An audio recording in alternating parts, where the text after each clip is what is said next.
Welcome to the Simply Pediatrics Podcast, simplifying holistic healthcare for infants and children. We're so glad you're here. Join Jennifer Zethner, holistic pediatric nurse practitioner and holistic mom of 3 on a mission. Listen in as she shares the answers to the most asked questions from parents in her practice every day and offers parents practical strategies and actionable steps to support their child's health and well-being. Enjoy this insightful episode of the Simply Pediatrics Podcast and stay tuned for more information at the end of the podcast. Today's episode, Essentials to Have on Hand. Hello and welcome. I'm so happy to be here with you today. Today I'm going to talk to you about some of my favorite products and also things to keep on hand in your home to help your little one if they come down with the first signs of an illness. So first, I'm just going to tell you right here, I'm not being paid by any of these products that I'm going to talk about right now. I just truly love them and think that they're really helpful, easy for parents to use, easy for parents to get. And I talk about them all day long. So here they are, okay? So some of the amazing products that are out there that can be used for our children really young, from like 10 pounds and up.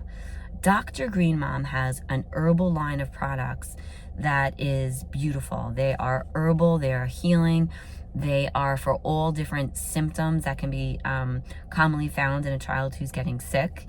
And her products start from 10 pounds and up. So she gives you advice on how to use it and how much to dose your child, which I find really helpful for so many of my families. So keeping some of her products on hand in your house is excellent. Other products that I love is Herb Farm Kids. They also start at a young age and the dosing is on the package. Earthly makes beautiful also herbal remedies for children. And Child Life. Child Life, a lot of families don't know about, and I find it really handy and really helpful because Child Life you can find in most of your health food stores. So up here by us in New York, that's Wild by Nature or Whole Foods, or other really good health food stores carry Child Life. Many of them carry Herb Farm Kids too. And also Gaia. Gaia Kids is another herbal remedy that you can find in your health food stores. The Earthly and the Dr. Green Mom, at least by us, we can't find in the stores. So those would have to be ordered special online. Other products to keep on hand in your home are teas. You've heard me talk about teas in other podcasts. I think it's an amazing ritual habit to get into with your children. If you can do it once a day, even once a week, make a little tea party for your kids and get them acclimated to the bitter kind of different tastes of teas. Ideal teas for children of almost every age are going to be chamomile, catnip, fennel, marshmallow, licorice. If you want to get those in your pure forms, or if you want to get them as like a glycerite drops, or just tea, like just go to your grocery store and buy some teas. And depending on the age of your kid, you might want to dilute those out a little bit. I can add some more information at the end of this podcast about like dosages, but really any age child can have a lot of these teas that are helpful for a variety of different common childhood illnesses like runny noses, coughs, fever, digestion. Keep some bone broth on hand. If you're not a cook, if you're like me and you're not a cook, because I am not, I do keep the best organic, unsalted bone broth I can on hand all the time, especially in the cold and flu season, so that I can get that right up and going at the first signs of a cold. And do with that whatever you'd like. I strongly encourage putting some proteins in it, putting a little bit of vegetables in it. A secret in our household is to keep frozen spinach, which you can eat, or kale, that you can easily crush up and get it into that soup, and children don't protest because it's such tiny pieces of spinach or kale that are in there, and it adds a great bonus of health for kids, especially at the start of an illness. Epsom salt, super easy, super cheap, keep it on hand. Helps the body to detoxify. So you're talking about your child with a flu, a cold, congestion, ears, throat. Epsom salt bath does ease up some of those symptoms. Castor oil. People forget about castor oil. Using castor oil in like a little pack on a child's chest, that's going to be age dependent. They obviously have to handle some of that warmth. You want to make sure it's not too hot for their skin.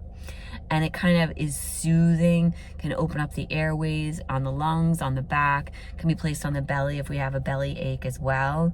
So castor oil capped with like, some cloth, some essential oils to keep on hand. Safe essential oils for our kids is eucalyptus and lavender for the most part. If you like some of the blends that are out there, that's fine as well. You're just going to be careful not to overuse those. Those need to be diffused or diluted for the most part. A good trick to get some of these herbal remedies into our children is to keep an ice cube tray or an ice pop tray on hand. Many times our children will not accept the herbal remedies because they don't like the way it tastes, or they won't drink the tea because that's not their thing.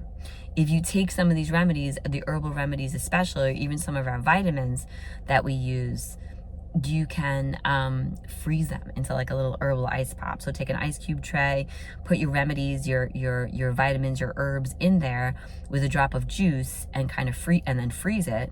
And then slush it up, and the any of the bitterness of the herbs really dissipates once it has been frozen. So that's a really easy, quick trick. I do encourage giving your child these herbal ice pops while they're in the bath, because an icy cold, drink into our bodies when we either have a fever or a cold isn't really soothing. So if they're submerged in that warm water, and then they're having that icy herbal pop, much more comforting for them. Some homeopathy to keep on hand. There's so many. My go-tos would be aconite, belladonna, arnica, allium cepa, spongiatosta. Keeping them on hand so that if you have the first signs of an illness, you can get those kind of going also. Last but not least, everybody's favorite, Manuka honey. Manuka honey, as you probably know, is super medicinal. It is very expensive. Keep it on hand and reserve it for when you have illnesses, and that comes from anything from a sore in the mouth to a sore throat to a cough to a sore on the outside of the mouth of a child, of course, over the age of 1. Applying it to the skin is also healing for them. I myself am not a big fan of honey, so if you have a child that's not a big fan of honey, first of all, do not give a big spoonful. A tiny little fingertip amount every couple of hours is helpful. Also, instead, if you want to make it more savory and even more, loaded with